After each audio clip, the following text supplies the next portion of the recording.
Yo guys, what is up? Welcome back to the new video. I'm the Casual Racing Gamer. Today I am going to be going over how I learn a new road track for the GT7 daily races. I also put out a poll on my channel asking you, what's the number one thing you use to learn a new track? And we're gonna go over that. I'm gonna actually go over your comments. I'm gonna react to it, and I'm gonna give you my opinion of things that you guys have said. But I'm gonna first show you how I learn a track. Road racing to me is kind of new. I had PSVR 2. I haven't even reached a 2-month mark yet, and that's when I kind of switched to road racing. Before that, I've been doing iRacing and I've been doing NASCAR ovals. So road racing to me is I'm maybe like a month and a half into road racing. So very new to me. It's something that I've always been intimidated to do.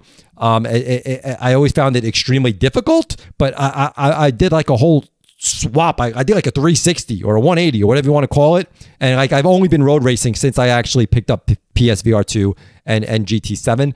I haven't gone back to iRacing with road racing, but that is on my to-do list to start doing road racing and iRacing. And of course that also leads to buying a bunch of new tracks and a bunch of new cars with iRacing. But at least GT7 on the dailies, you know, you get the car, you get the track to race on and things like that. So every week for me, it's a new track. I got to learn a new track. I don't have any of these tracks in my memory bank. So I'm going to show you how I learn a track. And again, this is you know, I'm the Casual Racing Gamer for a reason. I'm not the pro sim racer. I'm not rock star sim racer. I am just the Casual Racing Gamer. So for me, I know what my capabilities are. I know I'm still in the learning process, and this channel is here to help people like me, like beginners, intermediates, to get better at sim racing. But not just to get better, but also just to enjoy it. And I also my videos are about just entertainment as well. You know, I do try to get better every single week, every single time I hop into a game, every single time I practice. I am trying to improve my sim craft. Am I ever going to get to a level of most of these other channels that you watch? Probably never. No, that's not even my intention to get that good, because I don't think it's in my cards to get that good. But I definitely improved. If you watch my videos when I first started out doing GT7 videos, and I had no idea what I was doing in road racing. So I think I came a long way within like a month and a half already. So for anyone out there, keep grinding, keep digging, and we're gonna do this together. You know, we're gonna do it. We have great community here. Then they leave great comments also in a lot of the videos. So I use that stuff to help you guys and help myself, and we all learn together. And that's what this channel is about. So if you like stuff like that, definitely think about subscribing and thumbing up the video. And for you guys that are way above my skill level, you know, you guys subscribe too, because you're here to help out the community. And I'm here to entertain you with some funny videos because of how bad I am. But here it is, guys. So I'm gonna react to some of your guys' comments for the poll that I posted on my channel. But before that, I'm gonna tell you how I learn a track, how I get better, and I'm gonna show you in something that I'm gonna actually prove to you that how I actually got better and improved and got a better time in my qualifying times. But before that, so the first thing I do for me is I try to find a track guide. And I found a great channel that does the track guide for the weekly races on Monday, and he does it for race A, race B, and race C. And this is his channel is Tigney, and he's actually really entertaining. So if you guys check out his channel, he does an awesome race guide every week. And his videos are really entertaining, and he's just a really entertaining guy. That's my first step, is I watch him. But you can try to find some other track guides if you want. But he does the actual weekly that comes out on the day with the cars. For me, that's my starting point. I usually watch the video, and you know, the track is foreign to me. So I'm watching the video, and there's so many turns and there's so many corners, and I know I'm not going to get it all in my head right there. But I want to kind of get an idea. I watched the video a couple times of the track guide, and once it's in my head, I'll hop into a practice session, to a qualifying practice session, and I'll run the course. I'll obviously run a really bad time. I won't be good at all. I'll probably not remember anything that he said except for like turn 1 and turn 2, and I'll run the course, and I'll run the time, and I'll see where his time was. And let me just put this out there. Your time, if you're like me, your time's not going to be as good as his. Your time's not going to be in the top 500 or the top 1,000, right? So if you're that good and you can hit that top 500 time, then you probably don't need his video. You should be making your own videos on track guides. So let's just, I want to get that out of the way. When we watch these guys and their track guides, don't expect your time to be as good as them, because it's not just, you know, break at the 100 meter marker. It's not great. If I stop there, I'm going to run my lap time as good as him. If I stop here, no. There's a lot more involved in this, where, you know, his braking technique is different. His trail braking, how hard he's hitting the brakes. If he's going 50%, 75%, when he's letting up on the brakes, how he's rolling a corner, how he's exiting. There is so much more involved, but watching his track guide can get you somewhere closer, but don't expect to hit the times this guy's hitting, or anyone else that's doing these track guides that are in the top tier scores, and they're racing in top tier races, and they're like A+ drivers. You know, just get it out there. You're not going to probably hit their times. If you can hit their times, then like I said, you probably don't need that track guide, and you already know what to do, and you're already, you know, a seasoned sim racer for these road courses. It's also, equipment has a lot to do with it. Using load cell brakes. Are you just using you know, budget pedals, where it's just measured by distance? So it's really hard to be consistent when you're measuring distance on how hard to brake, because you don't have any pressure or any force in those brakes to that you can be more consistent with, like load cell. So there's a lot involved. You know, what kind of wheel are you using? If you're using a budget wheel, you know, you might not be able to catch your tires as easily because the feedback is different. So there's so much involved. So I don't, you know, if you don't hit his times that he's hitting, you know, don't think you're terrible. Don't think you can't do this. Don't expect to hit his times, right? We're not trying to hit his times. We're just trying to get an idea of the course itself, and where we need to brake, where we need to turn, where we can actually, you know, where can we run full throttle? Where do we need to take it easy? Where do we need to come off? And then your style of driving is going to dictate how much on the edge that you can drive your car. Because you, like me, I can drive, you know, to a certain level of the edge of the car, but he can take that edge a little further than I can, a lot further than I can. A lot of these, you know, better sim races can really drive the car on the edge of you know, right before spinning out. Us, we may need to pull back a little bit so we don't spin out, so we don't lose the car. So we're not going to be as fast as these guys, and that is fine. But I'm going to show you how we can get better, how we can improve. And anytime we're improving, then we're doing good. That's a good thing for us. So you know, I'll have a link to his channel down below. And again, his weekly guide is where I usually start. From there, I'll run laps. I'll try to get a feel for the course. Then I always keep my ghost on, and I keep trying to, you know, beat my ghost, do a little better, you know, keep trying to pull better time, see where, how far am I off of his time? Then after I run the track, I kind of have things in my head. I'm remembering turns, I'm remembering corners. I kind of understand the track a little better. I'll watch the video again. Then I'll really start trying to put in my head the brake markers and different things like that, because now I have the track in my head. I've run it a couple times. Now his video is going to make more sense to me. Then I'll run it again. If I'm struggling in a spot, or I'm spinning out, or I feel like I'm losing time, I'll watch that little section again. You know, where is he doing this? Where is he doing that? Again, I'm not going to always be able to dictate what he's doing, and I accept that, and I can understand that. I'm just trying to keep improving. And you know, when I first start out, and to where my time gets to, it is a big improvement. Is a big improvement right there. So from there, once we have that, and we keep trying to beat our ghost. So before you actually, you know, go into the actual qualifying, what you want to do is you want to actually play the replay. So don't go into the actual qualifying. Go to start it, and then go to the rankings, and then you can find a replay of another driver. And this is going to be great to watch. If you're doing VR, you're going to want to use the cockpit view, because you're going to want to kind of see how you're seeing it. So it's going to really help you out. So we're going to play the replay of another car, and we're going to actually watch, you know, where is he shifting gears? What is his line that he's using? And things like that. You can, you know, see all of his different things you want to see. We can put on the different displays we want to see. So, you know, go into the options, and we want to make sure that we can see his throttle, his brake, make sure you can see his gears, and we're going to see how he's driving. We're going to see the line that he drives, and we're going to, you know, what am I doing? what is he doing? Some things I noticed where he stayed in 5th gear, I was switching to 6th. So I'm like, oh, okay, I'm going to keep it, try to maybe keep it in 5th this whole time and not switch to 6th. See if I can make up time there. Maybe I'm actually losing time because of that. You know, where is he turning? See if his lines are different than the lines I'm trying to use. You know, not everyone's line is going to be the same. And so his line might work better for me than the line that I've been practicing. Or maybe I'm just not getting it from watching a video, but actually watching him actually do it in this view that I'm actually racing in myself. It's going to help you. It's going to definitely help you. So I do that after I run all my practicing, after watching the track guide. When I actually have a really good feel for everything, then I'm hopping in here and then I'm doing what I need to do.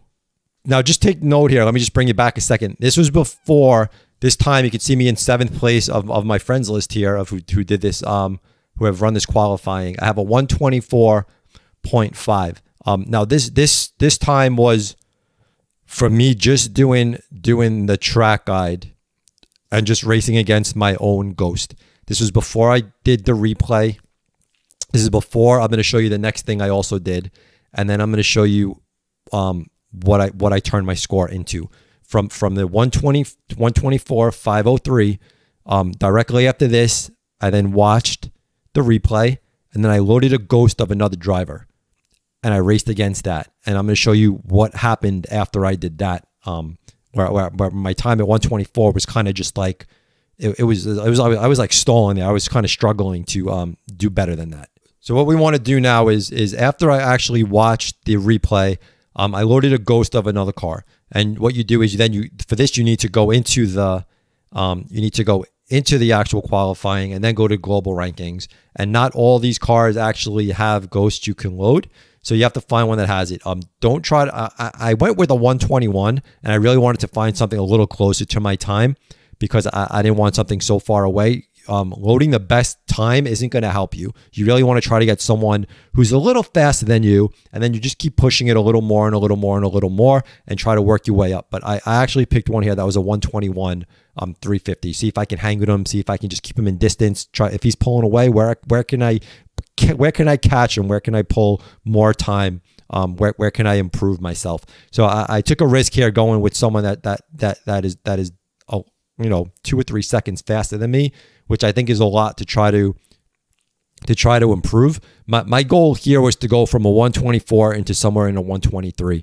That's where I was really struggling. I just couldn't hit that 123, and that's where I felt like I could kind of get to. I just didn't know how to get there, and that's where I wanted to be. So I loaded his ghost, and then take a look what happened after I ran a couple laps here. All right, so here we go. So you can also offset the ghost, their ghost, to be ahead of you if you want. So you have to try to catch them. But I knew he was going to pull ahead of me, so I didn't need to offset him. It's just a matter of where does he pull ahead, and then I know from there I'm going to be playing catch up, and it's not going to really distract me. I think I also might have my other ghost from me racing on here as well. So I might have 2 ghosts in this one going on here. But the one obviously going to pull ahead right there, that's his ghost. So my goal right now is to not let him get away. You know, I stay with him as best that I possibly can and drive as fast as I possibly can, because we're looking for good qualifying times here. We're generally not going to run this like this in an actual race. We're going to run much more carefully. But right now, you know, I'm kind of hanging here. He loses me here, and I know I handle this turn usually pretty bad, and I know I can probably make up a lot of time there. So that's one of my bad spots. There you can see my other ghost pulling out, but we're going to try to catch him. We're not far away from him right now. He's pulling away on the chicane, so he definitely takes the chicane better than us. But I feel like I still have him in a good distance, right? I'm feeling good right now. So we're gonna catch him. Well, we're not gonna catch him. We're gonna try to stay with him. We're trying to hang here.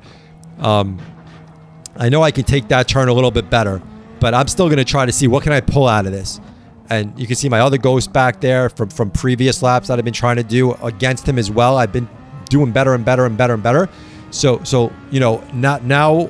See what I pull here, and this was literally after watching the replay, and then adding a ghost. I had a 123.77, and I was like, wow, that was a big improvement really fast just by doing that. Just by doing that, I was struggling to get past the 124. So I moved up on my own friend list. I moved through a better qualifying, and I started when I first start the track, I'm like at a 120.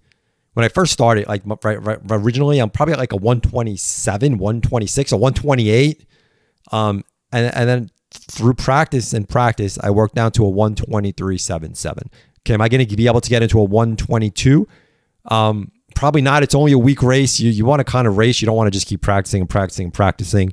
But I'm kind of happy with that lap time. So I think that's good for a good qualifying at the level that I'm at with the other drivers that'll be equal to me in my racing.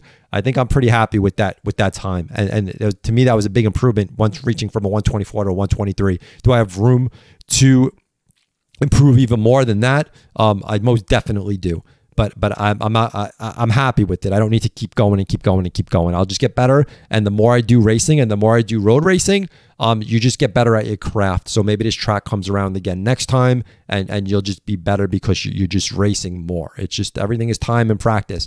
So let me that's how I learned to track. Now let me see how you guys learn to track, and we're gonna go over some of your comments here. So here is the poll. So I asked you, what was the one thing, if you had to pick, that really helps you and that you would need? Watching a track guide on YouTube, 17% race against a ghost or a better driver. And this was, if you had to pick just one of the things, what would you pick? Race against the ghost of a better driver.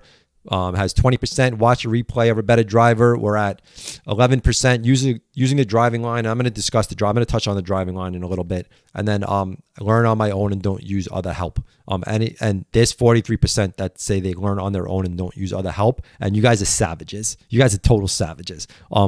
If you don't need help, then obviously you're a good driver. You know the actual racecraft of road racing, and you just know the skill and the technique that's needed to improve and get better, how to handle apexes, how to handle turns, where to brake, and you guys just know how to work it out on your own. And I guess, for everyone else, that's going to come in time. It's going to definitely come in time. So let's take a look at some of these comments. So MK Cristobal, I'm terrible at announcing and reading things, so I apologize if I botch this, but he always starts learning himself, own pace, figuring out the racing line, breaking points, helps me develop as a driver. After that, I'm really serious about getting the best lap time possible. I'll watch a replay of a better driver to see if there are any major differences that I can implement. I never use Ghost. The Ghost distracts me a lot. I won't use it driving lines or anything else. Your aim should always be to be able to learn any track by yourself. That is definitely something that's a good aim, but I'm going to say for the casual racer, the beginner racer, even like the low intermediate, learning a track by yourself is going to be extremely difficult. So don't be discouraged to do all these other steps that I said is that you should be doing or might be needed. The next level would be learning a track by yourself. You need to have all those skills first to do that. Wilson says, this is why I love GT7 so much. Those who are passionate about it are so helpful and understand its uniqueness. Keep up the great content, dude. Thank you, Wilson. Thank you, Wilson. CSTBFO. I don't even say the spelling of letters right. CSTBFO Jad. Single most important thing is to watch a replay on repeat of a hot lap from a global rankings list. One with the same vehicle you're using. Watch it with the same view. Use cockpit view if you use VR. Yep, I totally agree with that. Definitely want to use that same view. Take note of the gear changing, steering inputs, braking points, braking pressure, acceleration points, and inputs. Then load their Ghost in time trial and try to keep up. 100% totally agree. And that's what we discussed in this video. Techno Bear, good question. I'm still trying to figure it out. I don't tend to use other Ghosts as they're too fast. Perhaps this will change later. Again, look for a Ghost that's not as fast. For some reason, not everyone's Ghost is loaded in there. I'm not sure why. But I haven't been able to see like why only certain cars have Ghosts that you're able to access. But look for a Ghost that's closer to your time if you can. Trap guides don't help much, as I know what I need to do. It's executing it. That's the issue. So if you know what you need to do and you're familiar with the track, and track guides don't help you, then that's more power to you.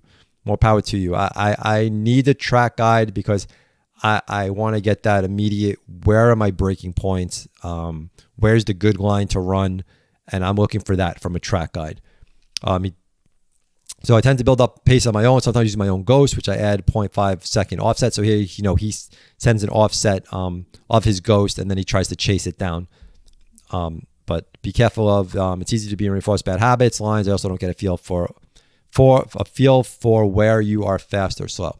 Other thing he does is AI racing. Sure, there's slow break versus early, so I sandbag at times to help, but this helps. I tend to drive the racing line so I can check I'm on it. Me with racing against AI, I'd rather, me personally, I like to learn the track on its own without other cars interfering. I think it's going to slow you down. But if you're using the AI to run the line and see the line they're running, then I'm going to kind of question why not just put on the racing line and race on the track, because the racing line, I'm assuming that these games put in the game are going to run the line that the AI is going to run. I could be totally wrong, but that's just something that I would put out there. Jimster71 does have a YouTube channel. I've actually watched some of his videos, so if you guys want to check him out, check him out. First thing I do is watch a replay of a better driver in the same car to see where they brake and what gear they're in. Then I do some laps, tweaking brake points, lines to suit my style ability. I then probably follow a ghost of a fast driver to refine it a bit and get a few more tenths out of a lap time. So starting with a replay is good. I personally like listening to someone talk me through it first, which is why I like a lap guide on YouTube, where he's actually telling you pointers. He's telling you tips. He's saying brake here. If you're watching a replay, you kind of have to like really keep an eye out for where are they braking, at what point, what's the closest thing, where are they exactly, did I miss when he started braking? Because you're looking at the track, you're looking at where his gas is, where his brake is. So that's why I personally like a track guide first, and then use the replay later on. Will Soon is back with another comment here. I just put a lap in and improve on my own ghost. Track guides don't help me because I use first person view and most guides are bumper view. I thought it's just easier to gauge off my own driving, as I know where I'm making mistakes based off my last lap. The rest is really just how quick you get the power down and being in the right gear. If you guys can do that, like I said, more power to you guys. More power if you don't need lap guides and you can just hop in and just keep improving yourself. Me, I'm still trying to learn the correct lines in a lot of these tracks, and I just don't know the correct line, and I don't want to get in a race and run a completely bad line and get in the way of other drivers. That you kind of need to be you need to be, you can't be sporadic when you run these road races. You need people to know where you're going to be and where you should be. So if they're going to pass you, they're going to run outside of the line to pass you. So you just want to stay in the right line. But if you don't know what the really right line is or where you should be running, it makes it complicated for everybody. Clacky78, I think it depends on the level you're at. For us mere mortals, the replay is the most important for breaking points, gearing, block shifting, and it reduces the whole amount of time with trial and error. Clacky78 has the top time on my friends list for the track this week. So he is a little better than just a pure mortal. He's a little higher level mortal. He reduces the chance of the bad habits, then a ghost at the highest level. The ghost, as you're already pretty sure on the first part, and you can do without it and just need to beat or gain on the ghost. Mikkel's flow, race against AI and follow them purposefully, not pass them. Take notes of gear, weight transfer, balance, and where I feel I have room to pass. Knowing the AI tends to have the corneritis at some point, I would later do a race and actually try to lead all the time. From there, I could jump onto a hot lap and do multi-class AI races with mid-class car. Forces me to look out for slow cars and look in my mirror and see where I should not ever leave the racing line. Mind you, I'm not fast racing VR and tend to watch too many sim races online. So I also tend to know most tracks a little bit before jumping in, and I'm not going to set lap records for sure. Yeah, again, not like me. I'm not trying to set lap records. If you're familiar with the track and you're watching these other guys run it, then that's basically your lap guide right there. So you'll have an idea. I don't do the racing against AI. In Gran Turismo, I haven't even unlocked most of the tracks to race against AI, because once I unlocked multiplayer online, I'm all about multiplayer online when it comes to racing games. So that's all I've been doing basically. So I think I got maybe up to like menu book like 7 or 8, and then I've just been racing online since then. But maybe I'll have to work on unlocking some more stuff. Fluff Gaming, Totally off topic here, but we're gonna just read what he says. Would you say that it's worth it to buy a new wheel on PSVR2 just for GT7? I currently racing Assetto and AMS2 Automobilista 2 VR on PC with a 3080 and Quest 2, and not sure if it's really worth to spend $1,000+ just for VR Gran Turismo. I have not even touched my PS5 in over a month. So obviously, if you see my channel, I am in love with GT7. I have a 3080. I have a Quest 2. I have a Rift S. And I do iRacing. I have Automobilista 2. I have Assetto Corsa. I have ACC for PC. And all I've been playing lately is GT7. For me personally, it is worth it. If you're going to get yourself a wheel and your wheel is not PS5 compatible, you might want your next wheel, you can get a good wheel, get a PS5 compatible wheel that you can play for PC. And I don't know what your current setup is, but maybe sell what you have to use towards that and get a really good wheel that does PS5 and PC, and then you can sell something to put towards your wheel, as opposed to buying a completely new wheel for PS5 because if your wheel doesn't support it. But anyway, that was a little off topic of the video, but I figured we'll bring that up because this is a GT7 video, and for me, I love it. It is worth it. It is a very fun game. It is not going to be as realistic and sim-like as the games that you mentioned, but it is a lot of fun to be had, and I'm about having fun when it comes to racing games. Ricky Johnson says, jumped in an online lobby, start at the back and hang up the back of someone who knows what they're doing. That's a tough one. That's I don't know how you do that, Ricky Johnson. But if that works for you, dude, thumbs up. Steve Clement says, dumb as it is, the driving line. And I'm going to talk about the driving line, and we're going to end on this driving line. To get to the track completely quickly in ACC, I drive at night.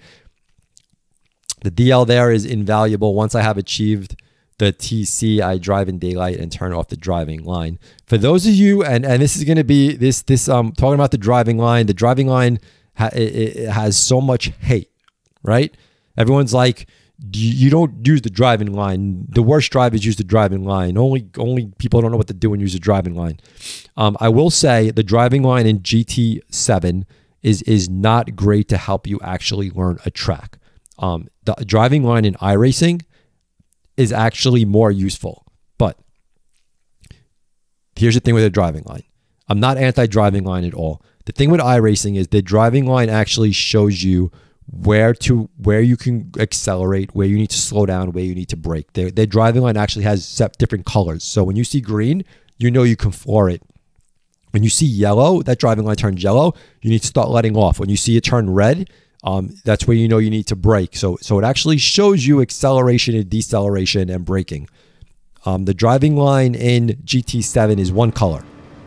Now you can turn on braking points, but it's not going to help you know where you can actually speed up, where you can go full throttle, where you need to go slower. So it will kind of help you learn the driving line, but it's not really going to help you learn how to get fast on the track. So that's something to take into consideration. With the driving line, if you want to just learn a correct line and just get an idea, even turning it on after you do everything else I had mentioned, and then trying to see what the driving line does to see if it helps you improve anywhere, you can do that. Just don't you don't want to be dependent on it. You don't want to use it a lot. You definitely don't want to race with it on, and you want to definitely, before you race, you want to be able to run clean laps in practice without the driving line on. And the reason why I say you don't want to drive in a race with the driving line on, and again, we're all different level of drivers here, and I totally get it that it makes you very comfortable to have it on and show you where you need to be. But trust me, you will. It's not even about being better. You're going to enjoy the racing experience better if you can drive with it off. You want to be able to actually enjoy the race itself. You want to be engaged in the race, and you don't want to just be staring at a line. You want to be staring. You want to be focused on the track. You want to be focused on the cars around you. You might need to leave that driving line because there's other cars you need to pass, get around. So you want to be comfortable driving anywhere on the track, and you don't want to be dependent on that driving line. But besides just being dependent on it, it is so much more fun if you just turn it off and you know that you kind of can handle the track on your own, and your skill level is just getting better to actually do it. If you're really scared and you're just starting out with online racing, turn it. if you have to turn it on, and like I said, I'm not anti driving line. If you have to have it there because it's just you're nervous or you're really scared, then use it if you need it. Then when the race is over, start practicing without that driving line. Just keep practicing without it. You can start using it when you first start driving and learning a track, but turn it off and then learn to drive consistent laps without going off the track. Even if you need to be slow, start off slow going around the track, turn off the driving line. Your race itself is going to be so much more fun and so much more engaging, and you're actually going to feel like you're racing and you're not just basically like, it would be like an artist drawing freehand an awesome picture, or if they just took something else and they just traced it. The tracing might look great and get them where they need it to be, but if they can learn how to do that without tracing and just do it freehand, the accomplishment and the feeling that you get is going to be so much more rewarding. So that's how I feel about the driving line. When I see people using it though, I am not anti-driving line. If it makes you feel comfortable, you just need to use it in a way that you want to shut it off. Don't be dependent on it. Don't have it in your head, I'm going to use this driving line for my whole sim racing career. You don't want to. You don't want to. Just for the sake of having fun and being able to improve yourself. It is just a much better and exciting feeling when you're racing without it.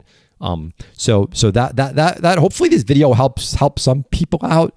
I definitely appreciate it. Leave me comments below. If you have other tips, tricks, or anything like that, leave it below. You know, I love reading your guys' comments. That's also why I didn't respond to a lot of your comments. I wanted to actually address them in this video and not there, but you know, I respond to all your guys' comments. I read them all, and I appreciate everyone that throws comments down there, throws tips and tricks for us, and it's just so awesome, guys, and just really appreciate it. But you know, this is more of like a chilled, laid back, you know, we hang out and talk racing, how to get better and stuff like that video. So hopefully you guys enjoyed it. Once again, thumb it up, subscribe. We'll catch you on the next one with some racing, guys. We out of here. Peace.